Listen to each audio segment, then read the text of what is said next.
Banyak sekali pahlawan perjuangan pergerakan kemerdekaan Indonesia. Sebut saja Insinyur Soekarno, Muhammad Hatta, dan Jenderal Sudirman. Nama-nama tersebut pasti sudah tidak asingkan di telinga teman-teman. Namun, apakah kalian pernah mendengar nama Muhammad Yusuf Ronodipuro?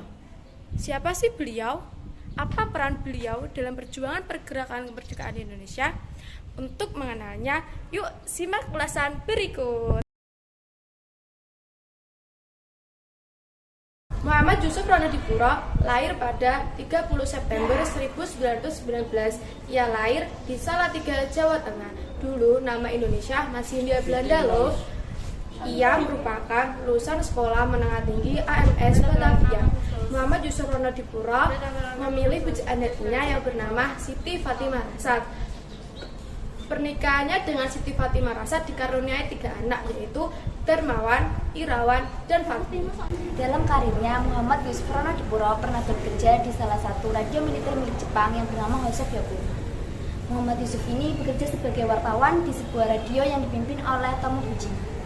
Pribumi yang bekerja di Hosokyoku bukan hanya Muhammad Yusuf saja, tetapi ada salah satu wakil dari Tomofuji dan juga sekaligus pemimpin dari Hosokyoku ini berasal dari Indonesia yang bernama Utoyo Ramlan. Pimpinan redaksi dari Hosokyoku ini dijabat oleh seorang Indonesia juga yang bernama Bahtar Lubis. Bahtar Lubis memiliki adik bernama Muhtar Lubis. Muhtar Lubis ini juga bekerja di radio milik Jepang sebagai wartawan. Muhtar ini sering memberikan siaran mancanegara di Hosokyoku. Pada tanggal 6 Agustus 1945, Jepang dijatuhi bom atom oleh Amerika Serikat di kota Hiroshima. Selanjutnya, Amerika Serikat menjatuhi bom atom yang kedua di kota Nagasaki.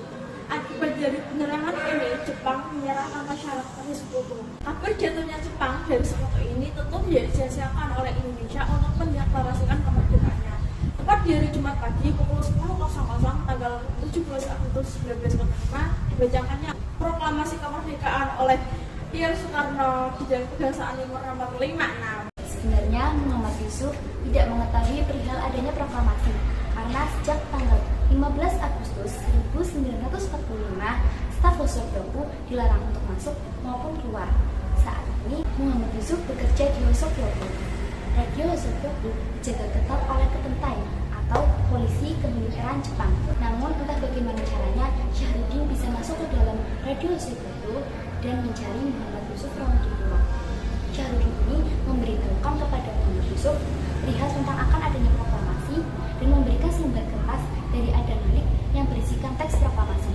Mengetahui kabar ini, Muhammad Yusuf segera menyiarkan kabar ke seluruh masyarakat Indonesia. Namun, saat akan menyiarkan kabar tersebut, Muhammad Yusuf mendapat suatu kendala yang mana semua studio dijaga ketat oleh kepentai. Hingga Muhammad Yusuf teringat dengan suatu studio yang sudah tidak digunakan lagi. Kondisinya pun tidak terhubung dengan pemancar. Lalu Muhammad Yusuf meminta kepada bagian teknis untuk menghubungkan kembali studio dengan pemancar. Saat semuanya siap, pada pukul 7 malam, Muhammad Yusuf menyiarkan kabar perihal kemerdekaan Indonesia dengan membacakan teks proklamasi.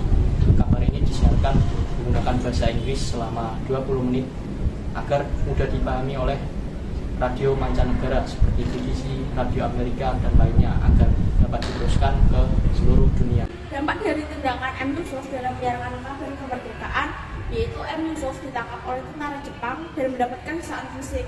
Selain M. Yusuf, seluruh staf Hosokyoku yang terlibat juga mendapatkan perlakuan yang sama. Nah, tadi adalah sedikit ulasan mengenai siapa sih Muhammad Yusuf Ronodipuro, apa perannya dalam perjuangan pergerakan kemerdekaan Indonesia. Sudah terjawab kan teman-teman? Terima kasih telah menonton video ini. See you next time. Bye-bye.